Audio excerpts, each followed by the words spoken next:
Local और international websites कौन सी हैं जिनको एम्प्लॉय करते हुए हम अपनी लीगल रिसर्च कंडक्ट करते हैं। लाहौर हाई कोर्ट ने जितने भी उनके सिविल जजेस हैं उनके लिए 2 वीक का कोर्स डिजाइन किया है, तो उनके लिए ये 2 वीक का कोर्स मैंडेटरी है। वेबसाइट भी मैं बताऊंगा जिसके अंदर जो है अप टू डेट जो वर्जन है लॉज का वो आते हैं। अगर सुप्रीम कोर्ट को योबिटा डिक्ता दे रही है, क्या वो बाइंडिंग इफेक्ट रखता है? Answer is yes. Supreme court का भी अगर फैसला है 2 जजेस का या 3 जजेस का है तो वो बाइंडिंग होगा 2 और 3 जजेस पर भी, अनलेस कि कोई लार्जर बेंच जो है उसके ऊपर इंक्यूरियम ना कर दे। अगर कंफ्लिक्टिंग व्यू है, जब तक कोई case supreme court approve for reporting ना कर दे उस वक्त तक आपने उसको साइट नहीं करना। पाकिस्तान लॉ साइट, इसके कुछ फीचर्स हैं, ये इसकी जो मैं स्क्रीनशॉट, ये फ्रीली कुछ रिसोर्सेज हैं जो कि अवेलेबल जो है डिफरेंट पाकिस्तान गवर्नमेंट की। अगर कोई नोटिफिकेशन आपने देखना है, कोई कैबिनेट के हवाले से देखना है कि क्या पॉलिसी बना रही है गवर्नमेंट ऑफ पाकिस्तान, इसके अलावा फाइनेंस से रिलेटेड अगर कोई SRO हो गया, स्टैट्यूटरी रेगुलेटरी ऑर्डर्स हो गए, नोटिफिकेशन हो गया, बजट हो गया, ये सारे के सारे इस वेबसाइट से मिल जाएंगे। अच्छा, इसके अलावा फाइनेंशियल रेगुलेशंस होते हैं कॉर्पोरेट लॉ के ऊपर जिन्होंने काम करना होता है या किसी ना किसी तरीके से ताल्लुक पड़ ही जाता है। Supreme state bank of Pakistan की रेगुलेशंस जो होते हैं, ये जो नोटिफिकेशन ये करते हैं उसके हवाले से ये सर्कुलर नोटिफिकेशन हो गया, लॉज हो गए, इनके कौन कौन से लॉज डील कर रहे हैं, ये सारे रेगुलेशन वगैरह इधर से डाउनलोड किए जा सकते हैं। अच्छा, इंटरनेशनल जो उनमें ये पहला बेली है, इंडियन कानून है, लेटेस्ट लॉ है, केस माइन है, लाइव लॉ है, फाइंड लॉ है, गूगल स्कॉलर है, जस्टिया है, ois.org। इसके अलावा भी बेताश हैं। ये कुछ साइट्स हैं जो कि ऑनलाइन डिक्शनरीज की हैं। मैरियम वेबस्टर हो गई, कैम्ब्रिज हो गई, कॉलिंस हो गई, लेक्सिको हो गई, ऑक्सफोर्ड होगी, ब्रिटानिका होगी। ब्रिटानिका जो है ये इंसाइक्लोपीडिया है, मैकमिलन हो गई। Assalamu alaikum everyone and good evening. I am Ijtaba Shahid, your host for today's session, Advanced Legal Research Techniques. This is our third session of this course. So in this session, we have Mr. Danial Shokat as speaker with us. Mr. Danial Shokat will deliver a lecture about advanced legal research techniques. This is very crucial for guys. So guys, pick up your notes with you and write down the important points as you don't want to miss any point. We will also give you assignments to prepare for upcoming sessions. Please note that we have a Q&A session at the end as usual.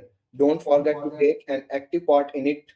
I know you are all excited about what's coming next. So tighten your seats without any further delay. Let's start today's session. Now I request Mr. Danial Shokat, who is the program manager of this amazing course. His experience with eminent organizations working on legal research makes him valuable to us. Mr. Danial, please turn the mic on and put some light on the topic of advanced legal research techniques. Develop करना है आप लोगों में, और आप लोगों को ये बताना है मकसूद है कि ऑनलाइन लीगल रिसर्च की किस तरह जा सकती है। लोकल और इंटरनेशनल वेबसाइट्स कौन सी हैं जिनको एम्प्लॉय करते हुए हम अपनी लीगल रिसर्च कंडक्ट करते हैं। एक बात मैं यही क्लियर कर दूं कि ये जो जितना भी मटेरियल होगा, ये सारा मटेरियल लाहौर हाई कोर्ट ने जितने भी उनके सिविल जजेस हैं उनके लिए 2 वीक का कोर्स डिजाइन किया है। तो उनके लिए ये 2 वीक का कोर्स मैंडेटरी है कि वो जब तक ये 2 वीक का कोर्स मुकम्मल नहीं कर लेते उस वक्त तक उनकी अलॉटमेंट नहीं होती। तो फर्स्टली लीगल रिसर्च है क्या चीज़? लीगल रिसर्च जो है वो एक सब्जेक्ट ऑफ लॉ को मल्टीपल एंगल से देखने का नाम है, उसको स्टडी करने का नाम है, सिस्टमैटिक स्टडी है बेसिकली ये। इसको अगर मैं ओवर सिंप्लीफाई करूं तो वो लीगल रिसर्च यही है कि the process of finding an answer to a legal question. अब इसके अंदर हम डिफरेंट चीज़ें देखेंगे, लीगल प्रेसिडेंट्स किस तरीके से सेट होते हैं, उनको साइट किस तरह किया जाता है वगैरह वगैरह। तो जो लीगल रिसर्च है कोई ये लीनियर प्रोसेस नहीं है, ये डिफरेंट स्टेप्स से फॉलो करते हुए हम एक जो आंसर है लीगल क्वेश्चन जो है उसको आंसर करेंगे। क्वेश्चन देखेंगे, रेलिवेंट लॉ देखेंगे, बल्कि उस रेलिवेंट लॉ से एसोसिएटेड जितने भी लॉज हैं, लीगल इंस्ट्रूमेंट्स है, वो तमाम भी हम देखेंगे कि उनके अंदर किस किस तरीके से उस क्वेश्चन ऑफ लॉ को आंसर किया गया है। जी, तो पहले चीज इसके अंदर ये नोट रखनी है कि जब भी हम कुछ स्टैट्यूट देखेंगे तो उसका latest version amended, up to date amended जो है वो देखना है। उसके अंदर जो है कुछ आगे वेबसाइट भी मैं बताऊंगा जिसके अंदर जो है अप टू डेट जो वर्जन है लॉज का वो आते हैं, तो ये चीज भी देखनी है। दूसरी चीज इसके अंदर ये देखनी है कि कब लॉ इनेक्ट हुआ और कब वो जो है नोटिफाई हो रहा है ऑफिशियल गजट के अंदर। ये चीज रेलिवेंट हो जाती है जब आप किसी कानून को साइट कर रहे होते हैं। एक बड़ा मशहूर पिछले दिनों का मतलब कि 1 डेढ़ साल पहले का केस है एंटी करप्शन के हवाले से, कि एक जज साहब ने जो है वो एक एक्यूज को कन्विक्ट कर दिया एंटी मनी लॉन्ड्रिंग लॉ के हवाले से, तो जो उसको सेंटेंस दिया गया वो 10 साल का था। तो जबकि स्टैट्यूट जो एंटी मनी लॉन्ड्रिंग एक्ट है उसके अंदर 7 साल की सजा थी। तो इसके ऊपर जो है इंक्वायरी हुई, जज साहब से पूछा गया कि भाई आपने 7 साल सजा स्टैट्यूट में 10 साल क्यों दी। तो उन्होंने इंक्वायरी के दौरान ये कहा कि जो प्रोसिक्यूशन है उसने ये क्लेम किया था कि अमेंडमेंट हो गई है और वो 10 साल हो गई है सजा। तो जब प्रोसिक्यूशन डिपार्टमेंट से मंगवाए गए डॉक्यूमेंट्स तो उनमें से जो उनकी रिसर्च के मुताबिक वो जो उन्होंने कानून पेश किया वो अभी तक जो है ना नेशनल असेंबली ने पास किया था, सिर्फ सेनेट और प्रेसिडेंशियल एसेंट उसमें नहीं थी। तो जब भी हमने कानून साइट करना है तो हमने वो लेटेस्ट कानून साइट करना है। इससे जो है एम्बेरसमेंट से भी बचेंगे हम, और जो हम जो भी चीज़ हम पेश कर रहे होंगे वो ऑथेंटिकेटेड होगी। अच्छा, दूसरी चीज़ जो रिसर्च के दौरान हम देखते हैं वो प्रेसिडेंट्स होते हैं। प्रेसिडेंट्स सारों को पता होगा, लॉ के स्टूडेंट है, कि जजमेंट लॉ होता है। बेसिकली जजमेंट लॉ होता है, लेकिन इसके साथ जो चीज़ एम्प्लॉय की जाती है प्रेसिडेंट्स के अंदर वो रीजनिंग होती है, जो जज अपने डिसीजंस के अंदर लिखता है। और ये एक बड़ा मशहूर प्रिंसिपल भी है कि similar matters to be decided by in a similar manner. तो जब हम बात करते हैं प्रेसिडेंट्स की तो उसके अंदर काफ़ी चीज़ें हमने जो है मद्देनज़र रखनी होती हैं, ताकि हम जो चीज़ रेफर कर रहे हैं उसको ऑथेंटिकेट कर सकें। तो पहली चीज़ देखते हैं हम रेलिवेंसी, कि जो हमारे पास लीगल प्रोपोजिशन है या जो हमारे पास रिसर्च क्वेश्चन है उससे मुतल्लिक है, हमारी जो केस लॉ मौजूद है उससे मुतल्लिक कोई जज मेड लॉ मौजूद है। तो बाज़ औक़ात ऐसा होता है कि हम जो है ना कोई चीज़ रेफर कर रहे होते हैं लेकिन वो रेलिवेंट नहीं होती। मुझे याद है इधर हमारे मुजफ्फरगढ़ के अंदर एक केस था जिसमें मैं पेश हुआ अपने सीनियर वकील के साथ। तो उसमें हमने एक केस रेफर किया AIR 1934 Patna high court, page 94। तो जज हमने तो अपने हक के लिए पेश किया था, लेकिन जज साहब ने वही केस ला उठाकर हमारे खिलाफ जजमेंट दे दी। और अब उन्होंने शरारतन किया या जो मर्जी जिस तरीके से भी किया, उन्होंने वही पैराग्राफ जो हमने रेफर किया था उसको बोल्ड लेटर में भी कर दिया। तो ये प्रेजेंट कर रहे हैं वो रेलिवेंट है या नहीं है। दूसरी चीज जो प्रेसिडेंट साइड करते हुए देखनी होती है, हायरार्की देखनी होती है, मतलब कि बाइंडिंग इफेक्ट क्या है। तो आपको ये सिंपल प्रेसिडेंट का असूल पता होगा कि डिवीजन बेंच जो होता है हाई कोर्ट के अंदर, उसका फैसला जो है सिंगल जज जो हाई कोर्ट का है उस पर, और तमाम निचली अदालत लोअर सबॉर्डिनेट कोर्ट्स हैं उन पर बाइंडिंग होता है। इसी तरीके से जो है सुप्रीम कोर्ट का फैसला निचली अदालतों पर बाइंडिंग होता है। लार्जर बेंच का फैसला जो होता है वो जो सिंगल बेंच होता है या 3 रुकनी बेंच होगा या 5 रुकनी बेंच लार्जर होता है, तो उन पर बाइंडिंग होता है। इसके अलावा हम चेक करते हैं रेशियो डिसाइडेंडी और ओबिटा डिक्टा को। रेशियो डिसाइडेंडी क्या है? रेशियो डिसाइडेंडी है कि रेलिवेंट पार्ट क्या है जजमेंट का, और वो रेलिवेंट पार्ट जो कि फैक्ट से रेलिवेंट है। ठीक है, ओबिटा डिक्टा जो कि ऐसा पार्ट जजमेंट का जो कि इररेलेवेंट है to the facts of the case. ठीक है, तो एक क्वेश्चन ये उठ सकता है, क्या ओबिटा डिक्टा सुप्रीम कोर्ट का, अगर सुप्रीम कोर्ट कोई ओबिटा डिक्टा दे रही है, क्या वो बाइंडिंग इफेक्ट रखता है? आंसर इज यस, कि सुप्रीम कोर्ट का ओबिटा डिक्टा भी बाइंडिंग इफेक्ट रखता है। PLD 2010 सुप्रीम कोर्ट 483 और 2017 SCMR 206, इसमें जो है सुप्रीम कोर्ट ऑनरेबल एक कानून के अंदर एक वर्ड यूज हुआ है, वही वर्ड उसी कानून के अंदर दूसरी जगह भी मौजूद है। तो जब भी उसकी तशरीह करेंगे, अनलेस कॉन्टेक्स्ट अदरवाइज रिक्वायर्ड, हम वही तशरीह करेंगे जो पहले उसकी तशरीह की है। तो प्रेसिडेंट्स ही ये मदद करते हैं हमें कि किस तरीके से ही कानून की इंटरप्रिटेशन करते हैं। तो बेसिक जो चीज इसमें देखी जाती है वो इंटेंशन ऑफ लेजिस्लेचर होती है, कि लेजिस्लेचर चाह क्या रहा है इस प्रोविजन ऑफ लॉ से रिलेटेड। अच्छा, इसके अंदर जो है ये जुडिशियल माइंड के हवाले से जो है बयान करने के लिए दो चीजें इधर मैंने लिखी है, पनामा केस और थ्री स्टूजेस। पनामा केस जो है, इससे पहले मैं आपको एक बता दूं कि अच्छा लिखने के लिए जो है ना अच्छा पढ़ना जरूरी है। जुडिशियल माइंड के हवाले से बयान कर रहा हूँ कि जज जो है, जो जिसको हम ये जिम्मेदारी सुपुर्द करते हैं जजेस को, कि उन्होंने लोगों की तकदीर के फैसले करने होते हैं, तो उनके माइंड की एग्जाम्पल मैं देने लगा हूँ। अब जो पनामा केस है ना, इसमें दो टर्म्स यूज हुई हुई हैं जो कि ऑर्डिनरी जो है डिस्कोर्स का हिस्सा नहीं होती। पहली टर्म जो है वो गॉड फादर है, और दूसरी सिसिलियन माफिया। ये अमेरिकन ऑथर है मैरियो पूजो। तो ये मैरियो पूजो जो है ना, इनका नॉवल था, ये फिर बाद के अंदर एक मूवी भी बनी। तो गॉड फादर उन्होंने उस मूवी का नाम रखा गॉड फादर। तो उसमें सिसिलियन माफिया के बारे में बयान किया गया है कि एक सोसाइटी है, उस सोसाइटी के अंदर जो वेल्दी पीपल है, अनटच्ड बाय पुलिस और अदर लॉ इन्फोर्समेंट एजेंसीज, वो किस तरीके से एक सोसाइटी पर हावी हुए हुए हैं और पुलिस भी उनका कुछ नहीं बिगाड़ सकी। तो ये जुडिशियल माइंड बता रहा था उस दौर के अंदर, ये 2016-17 की बात है जब ये पनामा केसेस आए।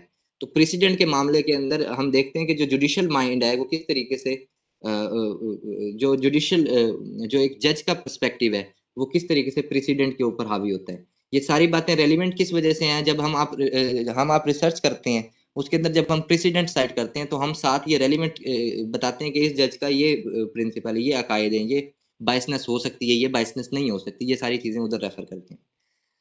अच्छा, दूसरी चीज इसके अंदर ये कि ये जो थ्री स्टूजेस है, इमरान खान साहब जब ये नो कॉन्फिडेंस का सारा रोला उनका चला तो उन्होंने एक बड़ा मशहूर वो हुआ फिक्रा भी कि ये क्या ये तीन स्टूजेस मिलकर मेरी गवर्नमेंट गिराएंगे। तो तीन स्टूजेस, और फिर आपने देखा कि जो है रात 12 बजे अदालतें भी खुली।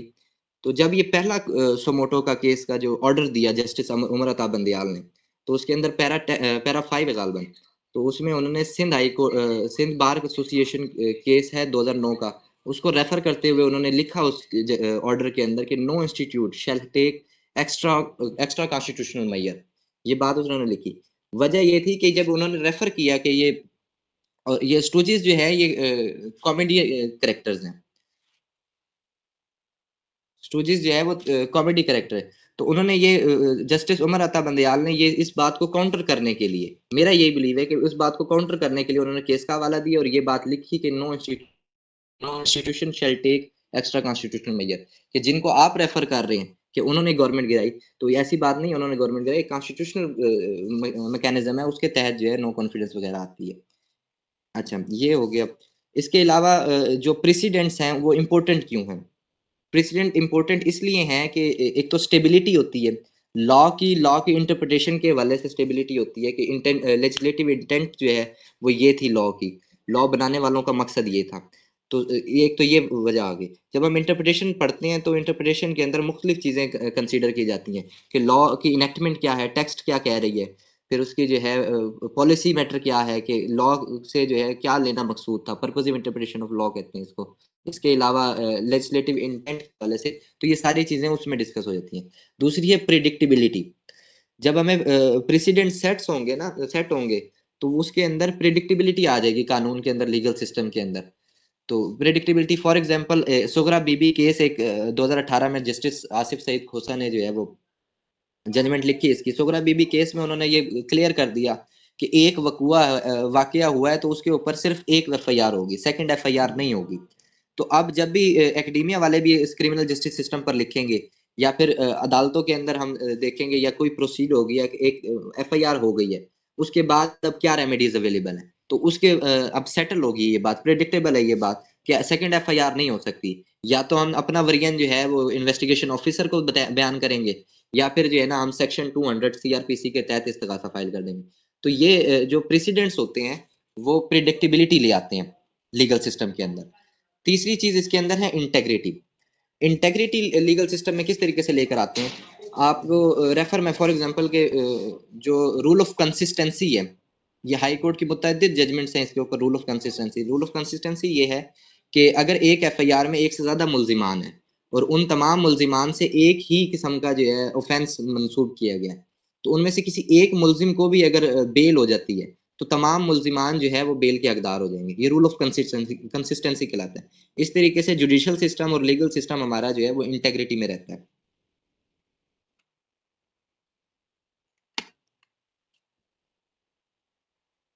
अच्छा, कॉन्स्टिट्यूशनल प्रोविजंस जो प्रेसिडेंट है, इससे जो कॉन्स्टिट्यूशनल प्रोविजन पाकिस्तान के आइन के अंदर डील कर रही है वो आर्टिकल 189 है पहला, और दूसरी आर्टिकल 201 है, 201। तो आर्टिकल 189 को मैं पढ़ देता हूँ। Any decision of supreme court shall to the extent that it decides a question of law और इज बेस्ड अपॉन और initiates a principle of law be binding on all other courts in Pakistan. अब पिछले session में भी ये बात की थी कि आर्टिकल 189 ने तो जो है खुली छूट दे दी कोई भी डिसीजन सुप्रीम कोर्ट का जिसके अंदर क्वेश्चन ऑफ लॉ डिस्कस किया गया है, क्वेश्चन ऑफ लॉ पे बेस किया गया या क्वेश्चन ऑफ लॉ जो है या प्रिंसिपल ऑफ लॉ इनिशिएट किया गया है, वो तमाम निचली कोर्ट्स पर बाइंडिंग होगा। लेकिन लॉ रिपोर्ट एक्ट है 1875 का, वो ये कहता है कि कोई भी जजमेंट सुप्रीम कोर्ट की हो या हाई कोर्ट की हो उस वक्त तक अदालतें मानने के पाबंद नहीं है जब तक जो है वो जजमेंट किसी लॉ पब्लिशर ने छापी ना हो, रिपोर्ट ना हुई हो, जब तक जज उसको अप्रूव फॉर रिपोर्टिंग ना कर दे।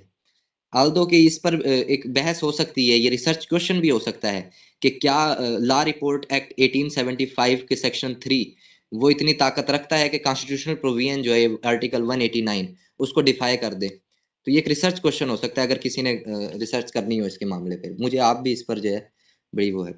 तो आर्टिकल 201 भी है एक आइन का आर्टिकल। तो ये कहता है subject to article 189 any decision of a high court shall to the extent that it decides the question of law और इज बेस्ड अपॉन और enunciate a principle of law be binding on all court subordinate to it. तो same बात तकरीबन तकरीबन जो है 189 वाली 201 में भी कह दी। लेकिन जो 189 में बात की गई है वो सुप्रीम कोर्ट की है, लेकिन जो 201 के अंदर बात की गई है वो हाई कोर्ट से रिलेटेड है, और हाई कोर्ट के नीचे जितनी भी अदालतें हैं हाई कोर्ट का फैसला उस पर बाइंडिंग होगा। अच्छा, जो प्रेसिडेंट्स के असूल हैं उनके अंदर पहला ये है कि हॉरिजॉन्टल प्रेसिडेंट्स के अगर तो एक जजमेंट जो कि सेम नंबर ऑफ जजेस ने दी है, ठीक है, एक सेम नंबर ऑफ जजेस ने हाई कोर्ट के दो डिवीजन बेंच का एक फैसला, डिवीजन बेंच का दूसरा फैसला, तो दोनों फैसले करते हुए एक तो जो पहला लॉ क्लियर हो चुका है उससे डेविएट नहीं करेंगे, प्रेसिडेंट एक सेट हो चुका है उससे जो है जजेस डेविएट नहीं करेंगे। अगर इन केस कोई कंफ्लिक्टिंग आ जाती है जजमेंट, मतलब एक फैसला जो है उसके अंदर जो है किसी कानून के हक में फैसला आया हुआ है, एक उसके खिलाफ आया हुआ है, इस सूरत के अंदर जनरल प्रैक्टिस यही है कि लार्जर बेंच को जो है वो रेफर कर दिया जाता है। लेकिन जो सुप्रीम कोर्ट की जस्टिस मंसूर अली शाह साहब की 2022 SCMR 1641 में एक जजमेंट है, उन्होंने कहा है कि जो सुप्रीम कोर्ट का भी अगर फैसला है 2 जजेस का है या 3 जजेस का है तो वो बाइंडिंग होगा 2 और 3 जजेस पर भी, अनलेस कि कोई लार्जर बेंच जो है उसको पर इंक्यूरियम ना कर दे अगर कंफ्लिक्टिंग व्यू है। दूसरा प्रिंसिपल जो प्रेसिडेंट का है वो वर्टिकल प्रेसिडेंट्स हैं, जो कि आम डिसाइड की हायरार्की बयान की जाती है। सुप्रीम कोर्ट का फैसला हाई कोर्ट पर बाइंडिंग है, हाई कोर्ट का सबऑर्डिनेट कोर्ट्स पर बाइंडिंग है। और तीसरी जो है ये हेयर से प्रेसिडेंट, हेयर से प्रेसिडेंट इटसेल्फ कोई प्रेसिडेंट नहीं है, किसी कानून की किताब में या किसी उसमें नहीं मिलेगा। इसको इस स्लाइड के अंदर बताने का मकसद सिर्फ ये एक जो टीवी शो था ये है। सैयद अली हैदर साहब एक जर्नलिस्ट हैं, उन्होंने एक टीवी शो कर दिया कि सुप्रीम कोर्ट ने ये जजमेंट दे दी कि वालदा अपनी अगर हयात में जायदाद क्लेम नहीं करती तो उनके बच्चों को भी जायदाद में से हिस्सा फिर वो क्लेम नहीं कर सकते, ये सुप्रीम कोर्ट ने जजमेंट दे दी। तो इस पर जो है ये सैयद अली हैदर साहब ने पूरा एक शो भी कर डाला। उनसे बाद में पूछा गया कि ये आपने किया है तो इसकी साइटेशन कोई कौन सी जजमेंट है, तो उन्होंने कहा मेरे जज से रब्ता हो गया। सुप्रीम कोर्ट से जब वजाहत मांगी गई तो सुप्रीम कोर्ट ने फिर उसकी वजाहत इस तरह की कि ये केस तो हमारे जेर बहस है लेकिन अभी तक इसकी जजमेंट नहीं हुई है, जजमेंट लिखी नहीं गई है। तो मकसद आपको बताने का इस चीज का ये था कि जब तक कोई case supreme court approve for reporting ना कर दे उस वक्त तक आपने उसको वो नहीं करना, साइट नहीं करना। अच्छा, एक और चीज ये कि हेयर से प्रेसिडेंट की कोई वैल्यू नहीं है, लीगल कोई वैल्यू नहीं है, ना आपकी ये जो आप रिसर्च राइटिंग करेंगे इसमें, ना एकेडमिया के अंदर, ना आप इसको अदालतों में पेश कर सकते हैं। तो हेयर से प्रेसिडेंट की कोई वैल्यू नहीं है। अच्छा, ऑनलाइन रिसर्च के हवाले से 3 कैटेगरीज हैं बेसिकली ऑनलाइन रिसर्च की जो साइट्स होती हैं या जितने भी रिसोर्सेज पढ़े, एक फी बेस होती है, सब्सक्रिप्शन बेस होती है और फ्री होती हैं। तो प्राइमरीली जो देखी जाती है जो कि ज़्यादातर इस्तेमाल की जाती है वो पाकिस्तान लॉ साइट है। पाकिस्तान लॉ साइट जो है ये फ़ी बेस है, ये चार्ज करते हैं 38,000 पर ईयर। तो ये तो एक्सपेंसिव होती है। आप मैं जो कि लॉ स्टूडेंट्स हैं या जो न्यूली इनरोल्ड लॉयर्स होते हैं वो इसको अफोर्ड नहीं कर सकते। आगे मैं काफ़ी फ्री साइट्स भी हैं उनका भी बताता हूँ। ये दूसरी है PLJ साइट्स। ये भी जो है PLJ जो साइट है ये भी सब्सक्रिप्शन बेस है, लेकिन इसके अंदर जो है कुछ चीज़ें जो है वो फ्रीली अवेलेबल है। अब ये PLJ साइट है, इसके अंदर हम जो साइटेशन है PLJ की साइटेशन उसको फ्रीली सर्च कर सकते हैं। PLJ साइटेशन कोई भी अब केस हम सुप्रीम कोर्ट का देख लेते हैं 2022 पेज 1।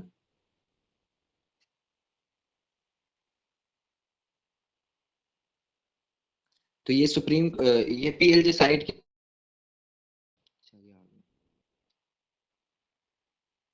तो ये जजमेंट है। अब इसके अंदर ये हेड नोट भी आया हुआ है और बाकी ये पूरी जजमेंट आप देख सकते हैं इसमें। इस तरीके से PLJ की जितनी भी साइटेशंस हैं आप उनको जो है एक्सेस कर सकते हैं free of cost.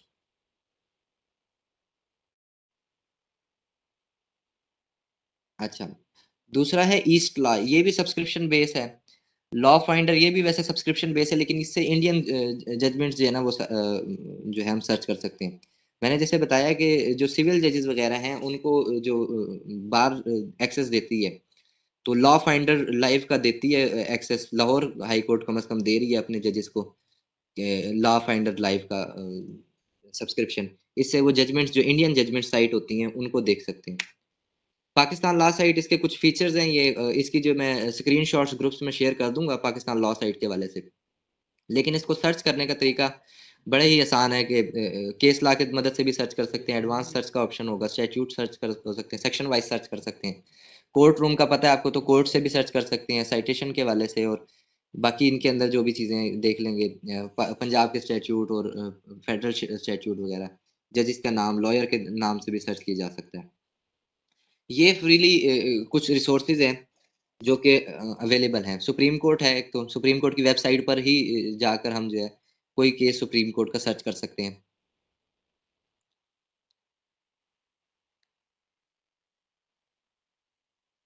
Case management में ये जजमेंट सर्च में आएंगे, जज का नाम डालेंगे, ये जो कि सिटिंग जजेस हैं उनसे भी सर्च किया जा सकता है। और अगर कोई फॉर्मर जज है,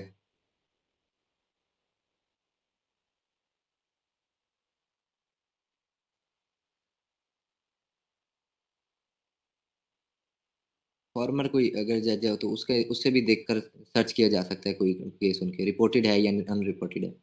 इसके अलावा मोर सर्च ऑप्शन में अगर आए तो इसमें हम पार्टीज का नाम हो गया, टैग लाइन हो गया, इन सारी चीज़ों से भी सर्च कर सकते हैं। और जनरल साइटेशन जो है, साइटेशन जैसे एससीएमआर वगैरह वाली हमारी होती है साइटेशन, उससे भी सर्च कर सकते हैं। या सुप्रीम कोर्ट साइटेशन है तो उससे भी हम सर्च कर सकते हैं। अब ये 2023 एससीएमआर 616 सर्च करते हैं, लेट्स सी क्या रिजल्ट देते हैं। ये मैंने वैसे अभी ट्राई किया है तो निकल तो आएगा। इंटरनेट इशू थोड़ा।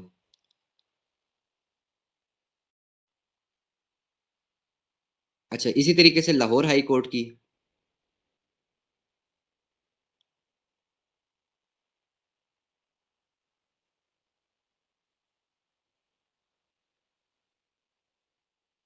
ये सुप्रीम कोर्ट का आ गया, इधर से आप डाउनलोड कर लेंगे। ये 2023 तेईस SCMR 616, ठीक है। तो ये लाहौर हाई कोर्ट की वो है, रिपोर्टेड जजमेंट्स इधर से सर्च कर सकते हैं। इसी में इसमें भी ये ऑप्शन है सिटिंग जजेस का या फॉर्मर जजेस का ये फैसला। इसके अलावा जो लाहौर हाई कोर्ट की वेबसाइट पे ये एक रिसर्च सेंटर का ऑप्शन है। रिसर्च सेंटर के अंदर इधर बुलेटिन का ऑप्शन, ये बड़ा अहम है।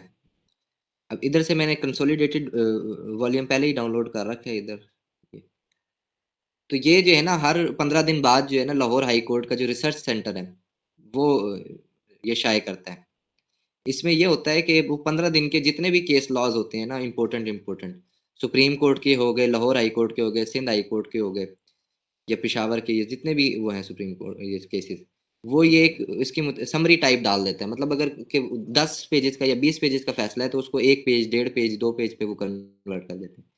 इसके अंदर रेफरेंस, इसके अलावा ये सब्जेक्ट के bail of sick and infirm person, honour killing fall under section 2 302 C PPC और नॉट। तो ये सारी चीजें ये फोर्टनाइट अपना जो है ना हर 15 दिन बाद ये डालते हैं। इससे काफी मदद आप ले सकते हैं। अब पूरा फैसला पढ़ने के बजाय ये आप अगर पढ़ लें अभी ऑनर किलिंग के हवाले से कि 302 C में फॉल करते नहीं करते, तो आंसर इज नो, कि ऑनर किलिंग के ऊपर अगर कोई कत्ले अमद हुआ है तो वो नहीं फॉल करता।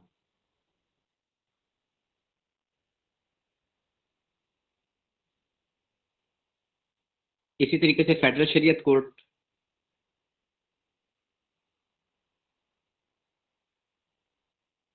फेडरल शरीयत कोर्ट का ये साइट, पार्टी की नेम वगैरह अगर डेट जिस डेट पर डिसाइड हुआ है ये सारी चीज़ें करके भी अगर देखें तो इससे भी सर्च किया जा सकता है। अदरवाइज ये एक लिस्ट पूरी एक आ गई है 1979 से लेकर आज 2023 तक जितने भी फैसले फेडरल शरीयत ने किए हैं 857, उन तमाम को इधर लिखा हुआ है। अगर आपको जज पार्टीज नेम पता है या पटिशन नंबर पता है तो आप इस तरीके से सर्च कर सकते हैं, या साल में अगर आकर तो देख लिया जाए, तो ये भी एक आसान तरीका है फेडरल शरीयत कोर्ट्स की जो जजमेंट्स हैं उनको तलाश करने के लिए। इस्लामाबाद हाई कोर्ट की भी साइट है, इस पे भी इसी तरीके से सर्च किया जा सकता है। सिंध हाई कोर्ट की साइट, अच्छा इस्लामाबाद हाई कोर्ट की साइट आ गई, केस मैनेजमेंट इसमें भी, और ये जजमेंट का ऑप्शन है। अब इसके अंदर डिफरेंट तरीके हैं, सिटिंग जस्टिस के फैसले, फॉर्मर जस्टिस के फैसले, एक केस लॉ मैनेजमेंट सिस्टम है। इसके अंदर आप कीवर्ड लिखकर या साइटेशन लिखकर जो अप्रूव्ड हो गए उनके मदद से भी पीएलडी सर्च कर लेते हैं। तो ये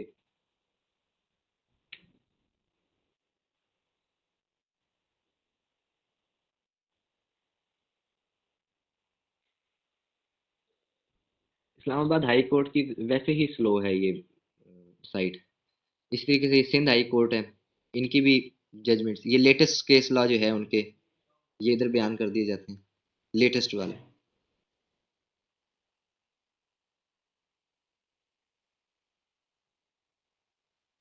इसी तरीके से पिशावर हाई कोर्ट की जजमेंट अगर कोई सर्च करनी है तो पिशावर हाई कोर्ट की जो साइट्स हैं उस पर सर्च की जा सकती है। ये है जी इस्लामाबाद हाई कोर्ट की, इधर से डाउनलोड भी कर सकते हैं। और नीचे थोड़ा सा अगर जाएं, हेड नोट्स भी इन्होंने बना रखे हैं, रेदर देन कि आप एक एक जजमेंट को पढ़ें, वो हेड नोट्स भी इन्होंने आसानी के लिए नीचे काफ़ी जाना पड़ेगा, कुछ के बनाए हुए हैं इन्होंने। और ये टाइम टाइम टेकिंग है, मतलब कुछ टाइम बाद ये शायद इनके भी बना दें हेड नोट्स। ये जैसे गया इनकम इनकम टैक्स ऑर्डिनेंस के हवाले से ये केस ला उन्होंने बताया है, उसके अंदर हेड नोट भी बना दिया कि क्या बात इधर की गई है। पेशावर हाई कोर्ट की भी जजमेंट्स अगर देखनी है, इसी तरीके से बलोचिस्तान हाई कोर्ट की। अच्छा एक और सोर्स जो फ्री है, ये इजी लॉ।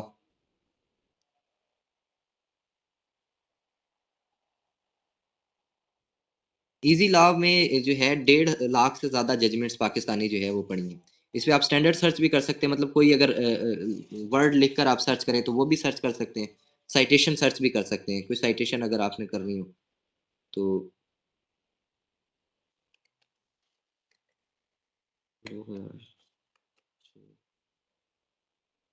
पीएलडी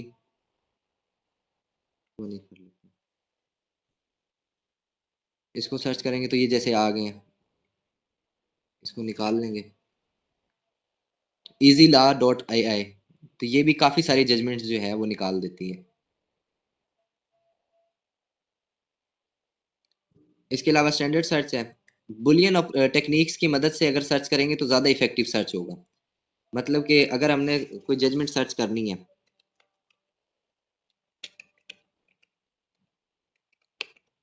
रेजुडी काटा,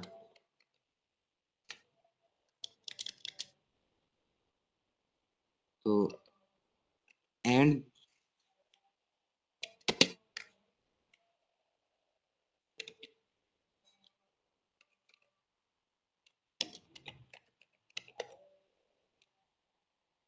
डिस्पोज्ड।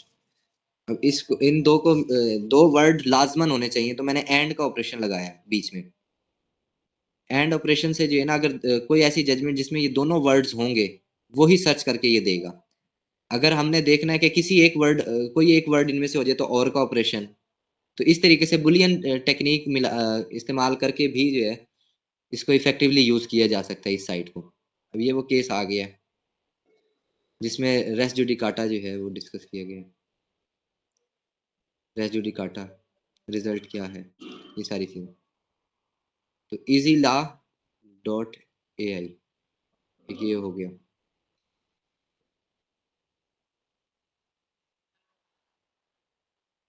कुछ लिंक्स जो है डिफरेंट पाकिस्तान गवर्नमेंट की, अगर कोई नोटिफिकेशन आपने देखना है, कोई कैबिनेट के हवाले से देखना है कि क्या पॉलिसी बना रही है गवर्नमेंट ऑफ पाकिस्तान, वो सारे के सारे ये पाकिस्तान गवर्नमेंट की वेबसाइट पे विजिट करके देख सकते हैं।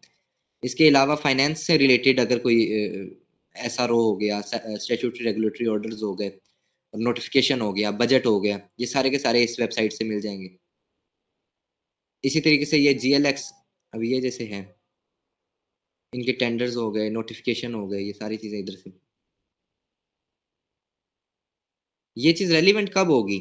ये रेलिवेंट उस सूरत में होगी, कोई आप केस पढ़ रहे हैं, उसके अंदर जो है नोटिफिकेशन का कोई जिक्र है, फर्ज करें, ठीक है, तो या आपने कहीं लिखते हुए अपने किसी रिसर्च राइटिंग के अंदर किसी नोटिफिकेशन का जिक्र करना है गवर्नमेंट ऑफ पाकिस्तान, किसी पॉलिसी का जिक्र करना है, तो आप कहाँ से ढूंढेंगे? ये जो रिसोर्सेज इधर बयान किए गए, इन्हीं से ढूंढेंगे।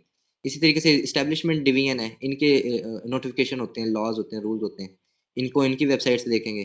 कैबिनेट के अंदर जितने सेक्रेटरी वगैरह हो गए या जो भी ऑर्डर ये काम करते हैं, ठीक है, इनकी तकर्री वगैरह हो गई कैबिनेट से रिलेटेड, प्राइम मिनिस्टर हो गया, ये जितने भी उनके कैबिनेट मेंबर तमाम के हवाले से ये सारे, तो ये सारे रिसोर्सेज हैं। अच्छा, स्टैट्यूटरी सर्च किस तरीके से होता है? स्टैट्यूट अगर हमने सर्च करना है, तो एक भी पाकिस्तान कोड है, इसमें तमाम फेडरल लॉज जो हैं वो हम सर्च कर सकते हैं। इसी तरीके से पंजाब के हवाले से पंजाब कोड है, पंजाब के जितने भी कवानीन होंगे अप टू डेट, वो पंजाब लॉज के अंदर, पंजाब कोड के अंदर आ जाएंगे, इधर से हम सर्च कर सकते हैं। अब जो 2023 के अंदर ये एडमिनिस्ट्रेटर जनरल्स एक्ट 1913, इधर से स्टार्ट हो रहा है, A to Z अल्फ़ाबेटिकल है, फिर क्रॉनिकल भी आ सकता है ये कि कौन से साल में कौन सा वो हुआ है, तो यहाँ से हम सर्च कर सकते हैं पंजाब कोड। इसी तरीके से पंजाब लॉज, पंजाब कोड भी और पंजाब लॉज भी दोनों एक ही तरह के हैं। पंजाब लॉज के अंदर भी काफ़ी स्टैट्यूट्स आपको मिल जाएंगे अप टू डेट, तो इधर से सर्च किए जा सकते हैं।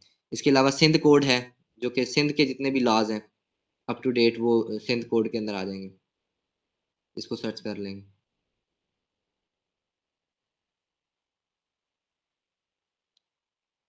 ये सिंध कोड के अंदर उर्दू इंग्लिश और सिंधी में बड़ी इफेक्टिव है ये। टाइम इज रनिंग शॉर्ट, जल्दी जल्दी। अच्छा, नेशनल असेंबली की साइट से भी काफ़ी बिल वगैरह, अच्छा इसके अंदर फ़ायदा ये है नेशनल असेंबली की साइट पर कि उधर ये सेग्रीगेशन की हुई है कि ये बिल पास हो चुके हैं, ये बिल जो है अभी टेबल्ड है, ये अंडर कंसिडरेशन है, ये सारी चीज़ें।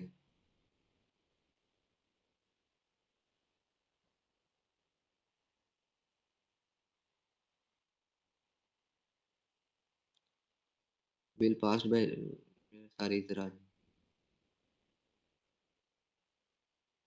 गवर्नमेंट बिल, गवर्नमेंट ने जो इंट्रोड्यूस करवाया है, वो इस तरीके से।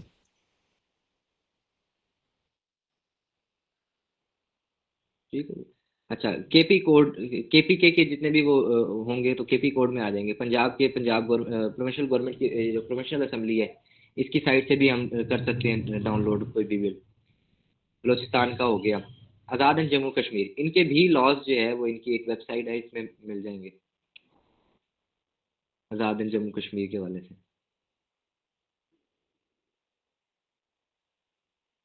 ये सारे एक्ट जो भी ये पास करते हैं, तो जब भी स्टैट्यूट सर्च करना है तो अप टू डेट सोर्सेज से करना है, और ये अथेंटिक सोर्सेज हैं। अच्छा, इसके अलावा फाइनेंशियल रेगुलेशंस होते हैं कॉर्पोरेट लॉ के ऊपर, जिन्होंने काम करना होता है या किसी ना किसी तरीके से ताल्लुक पड़ ही जाता है। सुप्रीम अभी स्टेट बैंक ऑफ पाकिस्तान की रेगुलेशंस जो होती हैं, ये जो नोटिफिकेशन ये करते हैं, उसके हवाले से ये सर्कुलर्स नोटिफिकेशन हो गया, लॉज हो गए इनके, कौन कौन से लॉज डील कर रहे हैं, तो ये सारे रेगुलेशंस वगैरह इधर से डाउनलोड किए जा सकते हैं। अच्छा, FBR, federal board of revenue,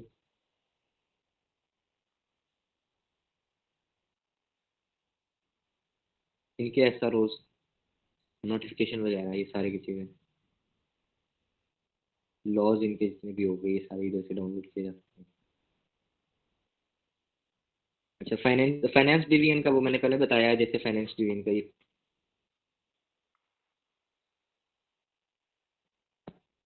finance division के अंदर ये बजट वगैरह तमाम मामला जो कि फाइनेंस से है गवर्नमेंट ऑफ पाकिस्तान के, उसमें आ जाएंगे। कंपटीशन कमीशन ऑफ पाकिस्तान, ये जितने भी एंटी ट्रस्ट लॉज हैं पाकिस्तान के, उनसे ये डील करता है, जो कि फ्री मार्केट के हवाले से होते हैं। लॉ क्या है इनके अलावा, ये कंपटीशन मैंडेट क्या है, रूल्स क्या है, कंपटीशन एक्ट क्या है, ये सारी चीज़ें इधर से। लॉ के अंदर प्लानिंग कमीशन ऑफ पाकिस्तान, ये ministry of planning development and special initiative की तरफ से ये प्लानिंग कमीशन है। इनकी वेबसाइट पर भी जाकर आप जो है ये प्लानिंग कमीशन की जो पॉलिसी वगैरह हैं इनको सर्च आउट कर सकते हैं। HECP पाकिस्तान में जितनी भी कंपनीज रजिस्टर्ड हैं उन तमाम को रेगुलेट करने वाली बॉडी जो है ये HECP है। इसको फर्दर किसी लेक्चर के अंदर एक्सटेंसिवली डिस्कस करेंगे HECP को, ये काफ़ी अहमियत का हामिल है HECP। अच्छा, इंटरनेशनल जो सोर्सेज हैं उनमें ये पहला बेली है, इंडियन कानून है, लेटेस्ट लॉ है, केस माइन है, लाइव लॉ है, फाइंड लॉ है, गूगल स्कॉलर है, जस्टिया है, ois.org। इसके अलावा भी बेताश हैं। बेली जो है ये वाकईतन बेली है, पंजाबी वाला बेली है। वैसे तो ये British and Irish legal information institute है, लेकिन ये काफ़ी एक्सटेंसिव लीगल साइट है। इसको एक्सप्लोर मैं अभी तक कर रहा हूँ, 3-4 सालों से मैं इसको यूज़ कर रहा हूँ, लेकिन मैं अभी तक इसको एक्सप्लोर नहीं कर पाया मुकम्मल तौर पर। तो इसके अंदर दुनिया भर के कवानीन, दुनिया भर के केस लॉ मौजूद हैं। पाकिस्तान हो गया, इंडिया हो गया, साउथ अफ्रीका हो गया, फ्रांस हो गया, दुनिया भर के। तो इसको यूज़ किया जा सकता है लीगल रिसर्च के लिए, एक्सटेंसिव लीगल रिसर्च के लिए, केस लॉ सर्च करना हो या बाकी मामला जितने भी हैं सारी चीज़ें देखने के लिए इसको यूज़ किया जा सकता है।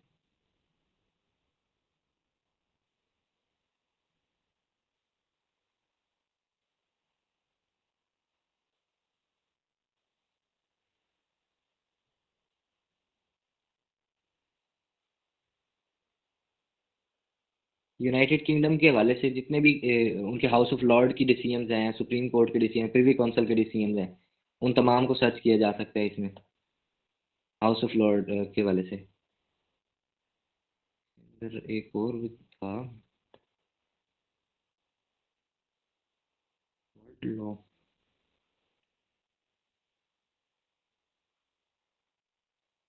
हाँ ये, अच्छा ये दुनिया भर के लिए है ना, आप इसमें देख लें कि किसी भी मुल्क के अगर आप देखेंगे उसके कवानीन, उसके केस लॉ वगैरह, उसमें हम इंडल्ज हो सकते हैं। अब जैसे मैंने पाकिस्तान साउथ अफ्रीका का मैं थोड़ी देर पहले चेक कर रहा था, तो उनकी जो ये कॉन्स्टिट्यूशनल कोर्ट है साउथ अफ्रीका की, इसके अंदर 1995 से लेकर 2023 तक सारे इनके केस मौजूद हैं कॉन्स्टिट्यूशनल कोर्ट के। इस तरीके से फ्रांस का देख लें तो फ्रांस के अंदर ये ऑप्शन बाकायदा देते हैं कि वो जजमेंट उनकी फ्रेंच में पढ़नी है आपने या इंग्लिश में पढ़नी है। इसी तरीके से इंडिया के खैर 1950 से जितने भी केसेस उनके हैं सुप्रीम कोर्ट के 1950 से लेकर टिल डेट, वो सारे के सारे ये देख लें।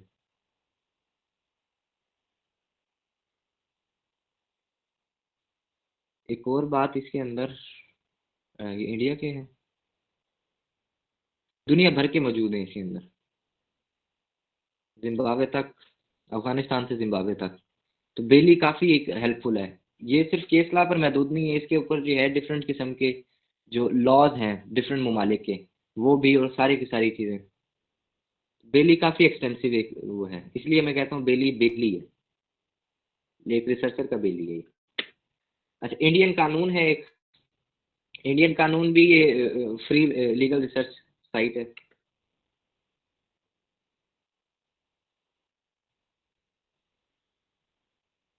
इधर आप कुछ भी सर्च कर लेंगे तो ये उसमें जो है ना निकाल देगा आपको।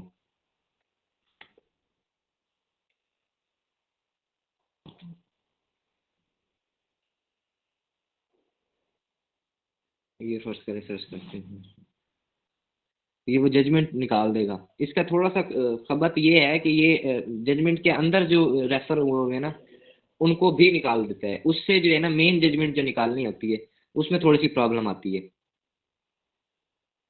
तो इसके अंदर ये तरीका मोस्ट रिसेंट वगैरह ये निकाली जा सकती है, इसमें थोड़ा सा खपना पड़ेगा बहरहाल।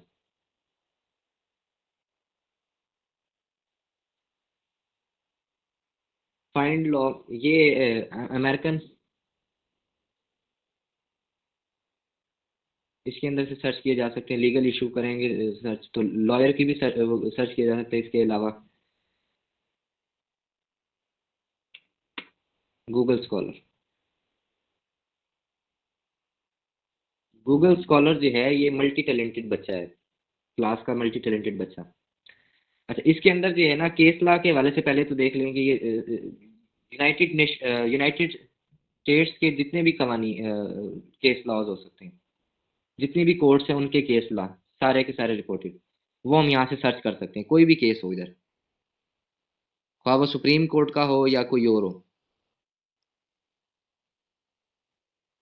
फिर से install करना।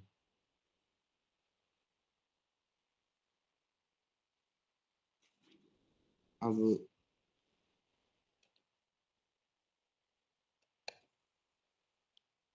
अच्छा, Dobbs versus Jackson women health organisation का केस।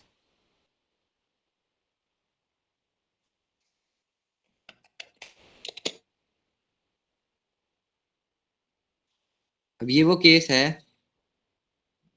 जिसने रो वर्सेस वेड, जो कि अमेरिका की तारीख के one of most controversial cases में से एक, justia.com एक ये साइट है।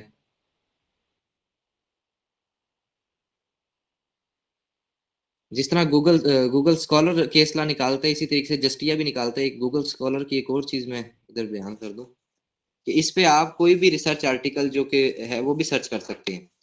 मैं फर्ज करें फेडरल शरीयत कोर्ट पे करता हूँ, तो ये फेडरल शरीयत कोर्ट पर रिसर्च आर्टिकल्स जो हैं, इसमें पाकिस्तानी ऑथर भी होते हैं, डिफरेंट गैर मुल्की ऑथर्स भी होते हैं, और नामी ग्रामी जर्नल्स जो है ना वो अपने इसमें डालते हैं। कोई भी हो रिसर्च आर्टिकल सारे आप इधर से निकाल सकते हैं। अब ये है फेडरल शरीयत कोर्ट कलेक्टिव इज्तिहाद उम्र। अब ये जो है ना बाज होता है कि जो है ना वो सब्सक्रिप्शन बेस होती है, तो एक ट्रिक इसके हवाले से है कि ये इसका लिंक कॉपी करके ना, ये साई हब है वेबसाइट, इधर पेस्ट कर दें। तो जो रिसर्च आर्टिकल नहीं मिलते ना, जनरली सब्सक्रिप्शन बेस होते हैं, तो ये साई हब जो है उनको ये डाउनलोड कर देता है, फ्रीली एक्सेस दे देता है। ये तेरा पेज की ये आर्टिकल है, वैसे आपको नहीं मिलेगा ये, लेकिन साई हब की मदद से जो है ना आप इसको डाउनलोड कर सकते हैं फ्री ऑफ कॉस्ट। ठीक हो गया। इसके अलावा जस्टिया का मैं बता रहा था, जस्टिया पे भी जो है ना आप ये रिसर्च कर सकते हैं, यूएस कोर्ट्स के जितने भी फैसले हैं, यूएस कोड हो गया, ये भी देख सकते हैं। ये सारे के सुप्रीम कोर्ट का फैसला या कोर्ट ऑफ अपील का या डिस्ट्रिक्ट कोर्ट का, सर्किट कोर्ट का, ये सारे उनके फैसले आप देख सकते हैं। अच्छा, इसके अलावा एक चीज़ मैं पीछे भूल आया, ये ये केस माइन भी है, एक साइट इंडियन जजमेंट्स को तलाश करने की, कि लाइव लॉ लेटेस्ट जो डेवलपमेंट हो रही है इंडिया के अंदर, उसके अंदर बड़ा हेल्पफुल होता है। अच्छा, ois.org,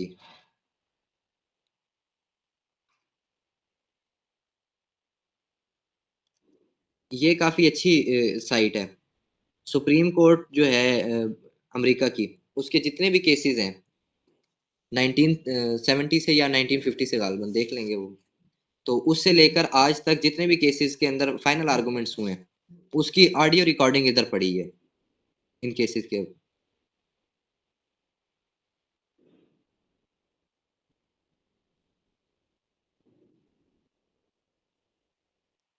तो इधर से सर्च कर लेते हैं, रो वर्सेस वेड केस, एक जिसका मैं पहले जिक्र कर रहा था, बड़ा मशहूर केस अमरीकी तारीख का, तो उसकी ऑडियो मैंने इधर से सुनी थी, तो ऑडियो भी इधर से सुन सकते हैं। पाकिस्तान के अंदर तो एक पायलट प्रोजेक्ट ही चलाया था इन्होंने supreme court practice and procedure bill में, तो उसमें लाइव प्रोसीडिंग्स दिखाई गई थी, लेकिन इन्होंने आज से कोई 50-60 साल पहले तक ये जो ट्रांसपेरेंसी है लीगल, इनके जो डिबेट्स होती हैं या कोर्ट रूम के अंदर जो भी वो हो रही होती हैं, ट्रांसपेरेंसी को बरकरार रखने के लिए ऑडियो ये रखते हैं। कुछ ऐसे पॉइंट्स होते हैं जिन पर केस ला डेवलप नहीं हुआ हुआ होता, ठीक है, तो उस पर जाहिर सी बात है हमने बुक्स पर ही रिलाई करने, और काफ़ी ऐसे होते हैं जो कि रिसर्च बेस्ड बुक्स होती हैं, तो बुक्स एक इम्पोर्टेंट सोर्स है रिसर्च करने के लिए। तो ये डिफरेंट वेबसाइट्स हैं जिससे आप काफ़ी बुक्स निकाल सकते हैं। archive.org है और काफ़ी हैं। लिबजन में मैं लिखना भूल गया, पीडीएफ ड्राइव है। तो इधर से बुक्स भी सर्च की जा सकती हैं। इसके अलावा आर्टिकल्स, SSRN एक है आर्टिकल सर्च करने के लिए। इस पे किसी भी किस्म का सर्च करें, अगर हम पीनल लॉ कर लेते हैं,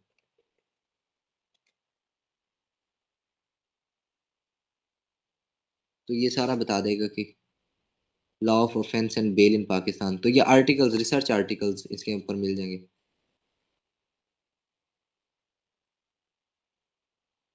और इसको स्पेसिफाई कर लेते हैं, कोई और टॉपिक लिख लेते हैं।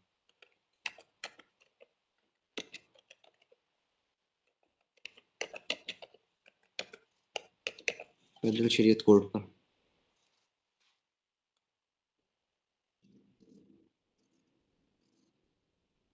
Islamic concept of human rights, federal Shariat president in Islam with special reference to federal Shariat code and legal system.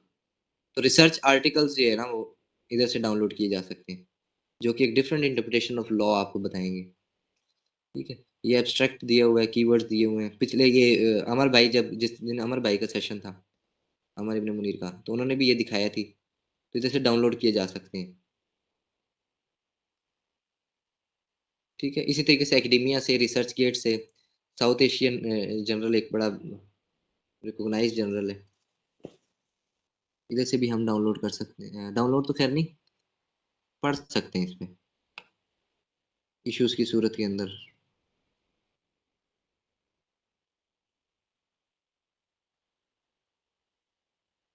Lumps law journal हो गया, PLJ लॉ आर्टिकल, ये मैगजीन सेक्शन है। PLJ जो साइट PLJ की पहले रेफर की थी उसी की है। Medical negligence claim in Pakistan, इस पर क्या लीगल फ्रेमवर्क है, ये एक आर्टिकल लिखा हुआ होगा।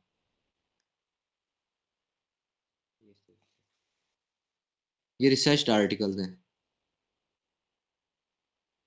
नीचे साइटेशन वगैरह दी।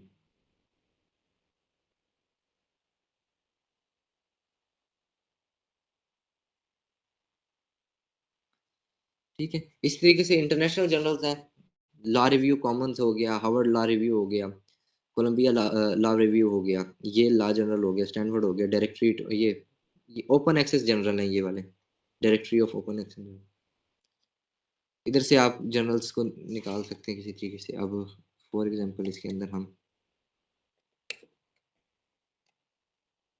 क्राइम एक सर्च करते हैं, उसके मुतालिक जर्नल्स।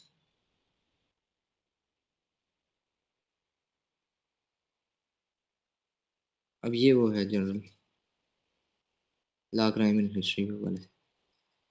तो इधर से आप सर्च कर सकते हैं।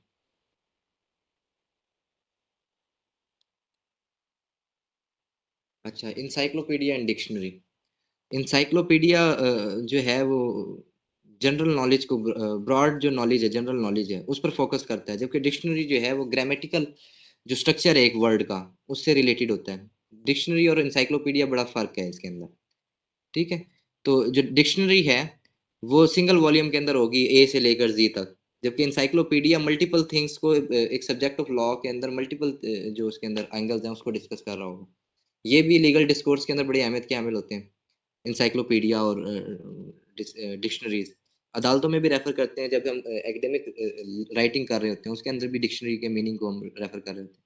ये कुछ साइट्स हैं जो कि ऑनलाइन डिक्शनरीज की हैं। मैरियम वेबस्टर हो गई, कैम्ब्रिज हो गई, कॉलिंस हो गई, लेक्सिको हो गई, ऑक्सफोर्ड होगी, ब्रिटानिका होगी। ब्रिटानिका जो है ये इंसाइक्लोपीडिया है। मैकमिलन हो गई।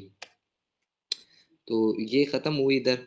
Self done is well done, जितना मैंने कर दिया, दिखा दिया, वो ठीक है। इसके अलावा बाकी जितने नहीं कर सके वो आपने खुद करने हैं। अब आप कह सकते हैं कि I know where the law is, तकरीबन तकरीबन।